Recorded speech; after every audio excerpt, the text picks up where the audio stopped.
as we all grapple to understand it when you're a kid, it's very hard to understand. It's something I teach my own kids, which is that, like, when somebody's lashing out, generally speaking, that person has been hurt as well. And it helps my kids at least make some sense of it. It's not the kind of, that's not the kind of nugget that was shared with me when I was a kid. I wish it was, but at least at this stage of the game, I can help my own kids with some of that. So Blake Lively and Ryan Reynolds are panicking, and they want to have this draft of a transcript struck from the docket.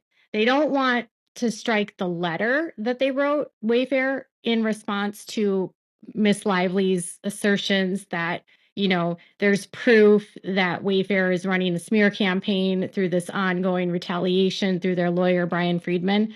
We talked about this yesterday about how Blake, in her deposition, allegedly told Wayfair that the only smear campaign she was aware of now had to do with the countersuit that was filed against her by Wayfair, and that Wayfair's argument that a civil complaint filed in good faith does not qualify as employment retaliation.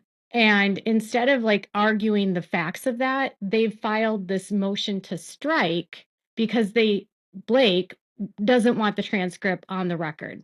And listen, they filed the transcript under seal, so literally no one has seen a thing. But here's what they said. Lively moves to strike the defendant's letter attaching the entire uncertified rough draft transcript of Miss Lively's confidential July 31st, 2025 deposition testimony, and to deny the letter motion to seal as moot.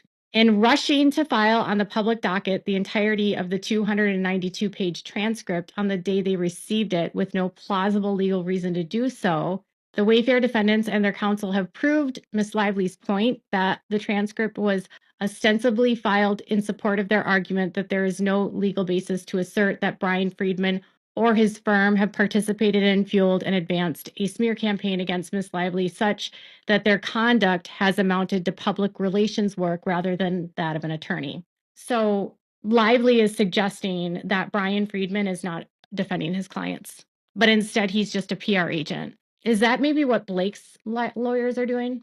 They claim that, in fact, this tactic perfectly demonstrates the counsel as PR agent role, because there is no conceivable legal purpose to file the whole transcript, particularly given that it was not reviewed, corrected, or finalized, and a mere pages of it were cited in their arguments.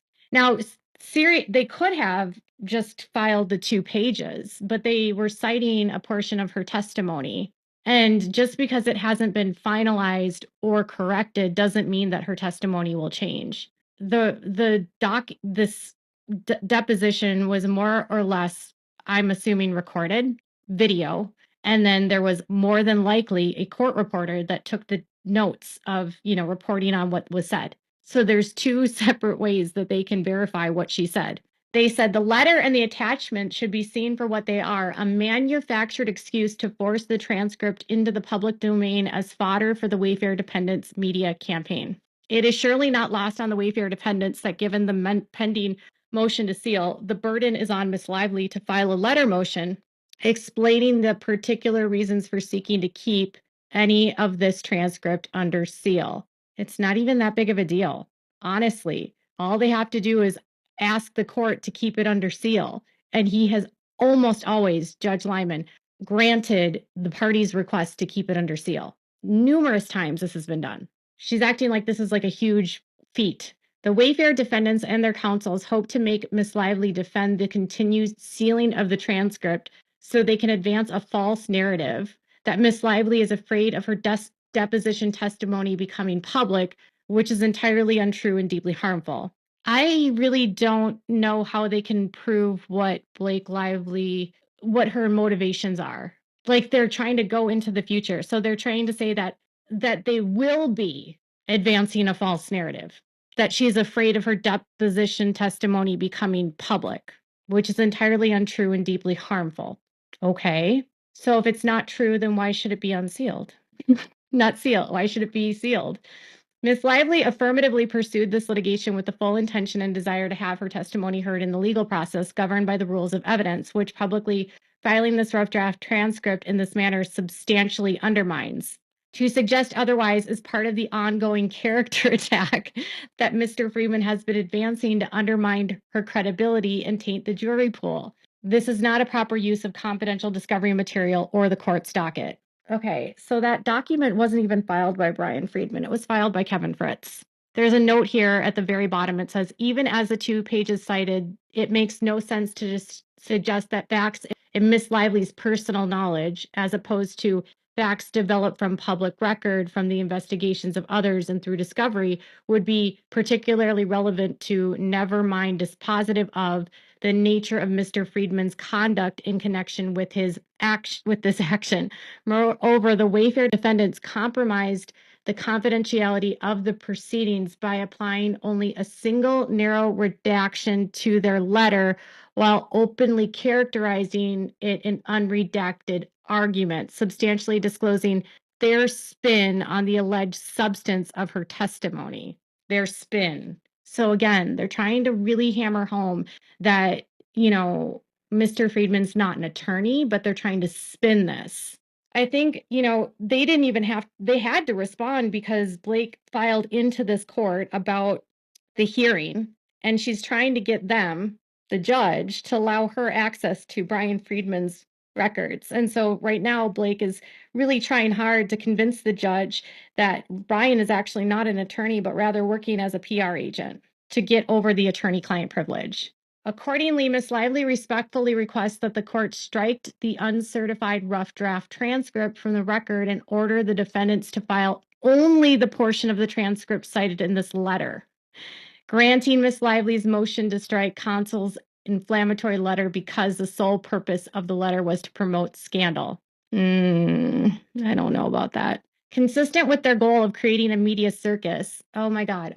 Every time they use this excuse, the freaking judge gets annoyed.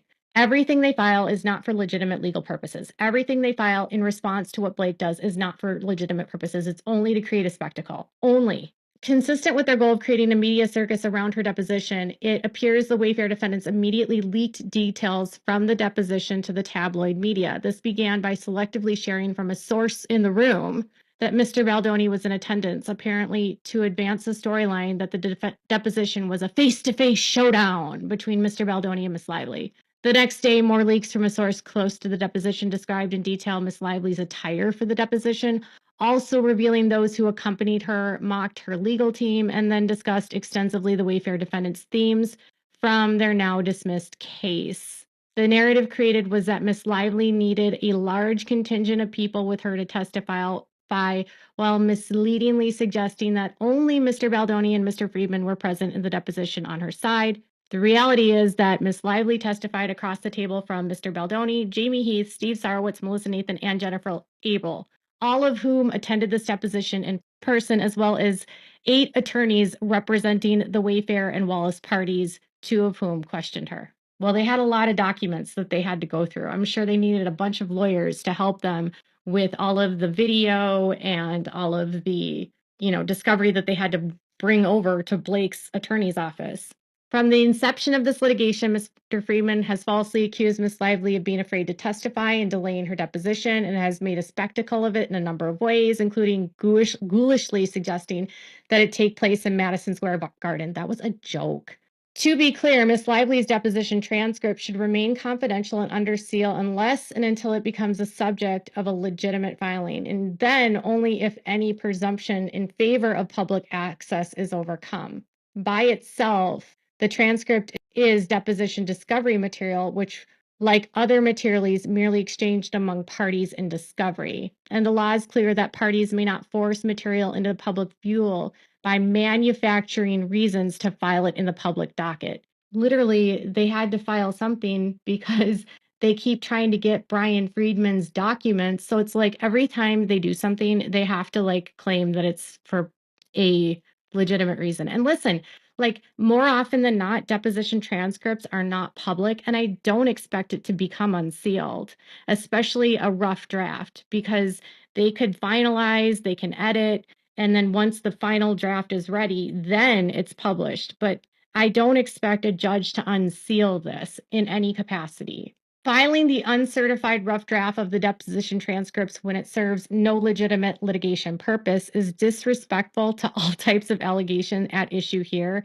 and to the litigation process. It harms harassment retaliation victims like Miss Lively, who already bear physical and mental health consequences from the underlying incidents and are forced to repeatedly relive the trauma through litigation. Did you see that? How they flipped that? This is more of a PR document than anything. They're trying to claim that Miss Lively is a victim of this retaliation campaign. And now so many people have filed the chilling impact of her trying to control speech. Listen to this. Who are already bear physical and mental health consequences of the underlying incidents are forced to repeatedly relive the trauma through litigation, including court filings, depositions, and testimony. And in this case, also through seated press and social